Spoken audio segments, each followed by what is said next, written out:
fight or hide. So people spend 70% of their time of their life living in this state. Wow. So think about it. So miserable. Then, yeah. So then when you're under stress, if there's a cougar around the corner, you're not going to sit down and meditate. You're not going to sit still, right? But so jump imagine, off a tree. here you got the survival gene switched on, and nobody is going to believe in possibility when you're living in survival, right? Wow, yeah. So then, when you're living in stress, what happens is you narrow your focus on the cause. You narrow your focus on matter, the object, the thing.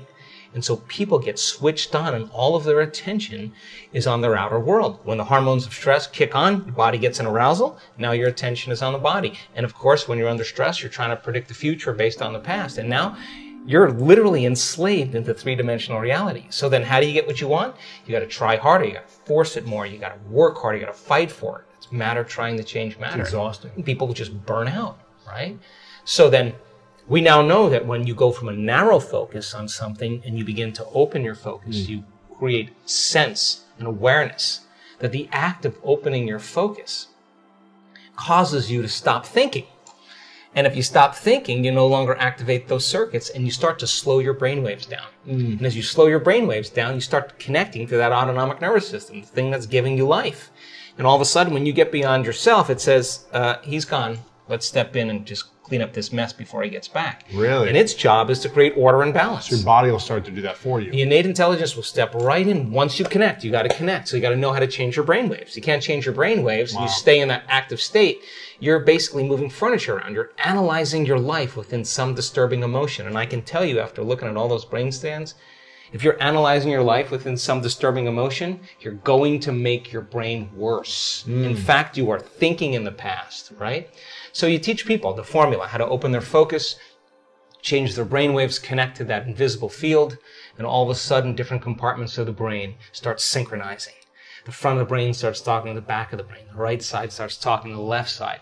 And all of a sudden, what syncs in the brain links in the brain. And all of a sudden, you see this person starting to feel more like themselves. And when you see those two hemispheres of the brain start lighting up, watch out, because that person's going to feel really whole. They're going to start loving life. They're going to feel like they're going to be in love with life because the union of polarity and duality is wholeness at the exact same time. Coherent brain. When you're resentful, when you're judgmental, when you're impatient, your heart beats out of rhythm. Why? You're stepping on the gas and you're stepping on the brake at the same time. Your body and its intelligence, living in survival, is saying T-Rex is back there, but you're not running because you're sitting across the table looking at somebody smiling and your body's revved up, right? So the heart is beating arrhythmically.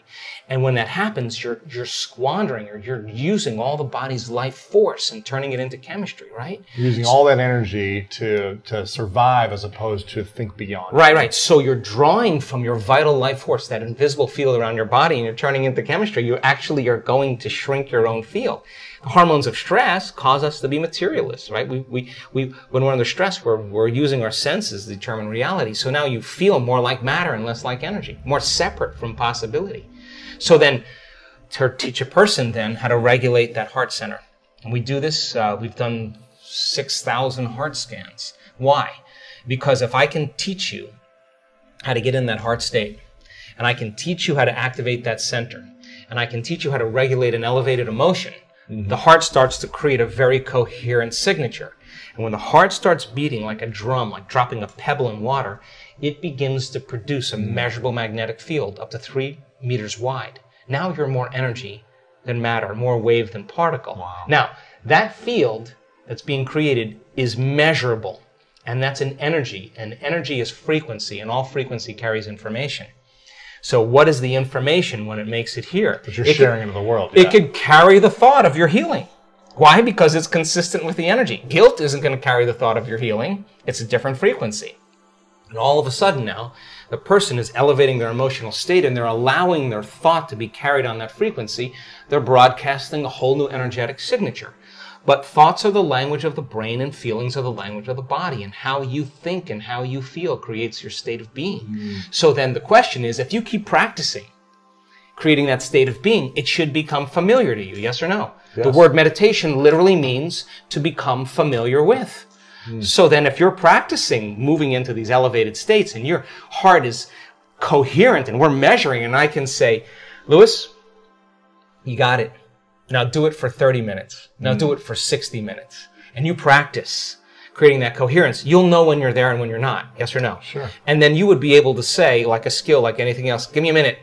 I'm going to step out, and you're going to go back in the heart coherence and bring up that state. How do we get there in the heart? Oh, well, practice the formula. Again, rest your attention, start calling up elevated emotions, and when you start seeing that starts happening, then you sustain it, and you keep practicing, and all of a sudden, it gets longer and longer and longer. Now, what's the relevance behind that? Well, we've measured neurotransmitters. So when a person actually activates their heart, the heart releases a chemical called oxytocin. Oxytocin is actually the love chemical. Oxytocin signals nitric oxide. Nitric oxide signals another chemical called endothelial-derived relaxing factor. What does that do? Causes the vessels in your heart to swell. You will literally have energy in your heart. You will literally feel like your heart is full. Now, once you have that feeling, you're not going to want to trade that feeling for anyone or anything. You're going to say, why would I judge that person? If I judge that person, I'm going to lose this feeling. Now, all of a sudden, you're self-regulating. Now, once the heart is activated, I just was at the research lab this week. Once the heart is activated, it acts as an amplifier, and it amplifies energy in the brain. So once you start opening that heart, and it begins to signal the brain, you're going to suppress the survival centers. In fact, the research shows it will reset your baseline. In other words, if you're anxious and vigilant, and you learn how to self-regulate, you'll actually reset the baseline, and you'll say, well, the trauma was 15 years ago. I saw somebody get murdered or whatever. And then we'll say, yeah. But the moment the heart, not the brain, it's the heart that actually resets the amygdala. And all of a sudden, the person switches down, and all of a sudden, like, I just don't have anxiety. We have thousands of brain scans with anxiety and depression from people from all walks of life. They've reset. And all of a sudden, they don't have that anxiety. They don't have to take medications or do anything else. They know how to self-regulate. Where does all anxiety stem from? Anxiety is doing this. Living in the survival. When you're living in survival, I'll tell you this. When the survival gene is activated, out of the infinite potentials in the quantum field, you'll always choose the worst case scenario. Why? Because if you're in survival and you're preparing for the worst, there's always better chances of surviving if anything less happens. So people are always selecting the worst thing in their mind, and they begin to emotionally embrace that future before it happens. Thought and emotion, you start conditioning. So you're conditioning the body to become the mind of fear. You keep doing that enough times, once the body becomes the mind, it's a subconscious program. The person has a panic attack. Try as you may to control it with your conscious mind. You can't. You programmed it subconsciously. Now you worry about the next panic attack, and as you start worrying about the next panic attack, it's the vigilance that creates the next one. Wow. Now here's what's happening in our work. People who are self-regulating and creating these elevated states, we have heart scans of them sustaining heart coherence for a whole hour during a meditation. Then at the end of the day, they're still wearing the monitor. It's 8 o'clock at night. They're not even in a meditation. And for a whole entire hour, they're in heart coherence. We say to the woman, what's going on here? She said, I have no idea. I was just getting ready for bed, and all of a sudden, my heart just swelled up. It was so intense, I had to lay on my back and surrender to love instead of surrendering to fear. She had a spontaneous love attack instead of a spontaneous panic attack. Now, I would call that the natural state of being. So then, if you're living by those elevated states and you know how to feel that emotion of your future before it happens, you're less likely to wait for it to happen because you'll feel like it already happened. You're less likely to try to control it. You'll know that the moment you lose the feeling, you just disconnected, and you're going to make your way back.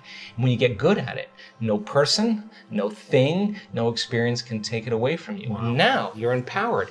And if you understand the laws of how creation happens, then you're less likely to compete and rush to get what you want. You're going to know that it's going to come to you. And now that's the new model of how do we create. Going in.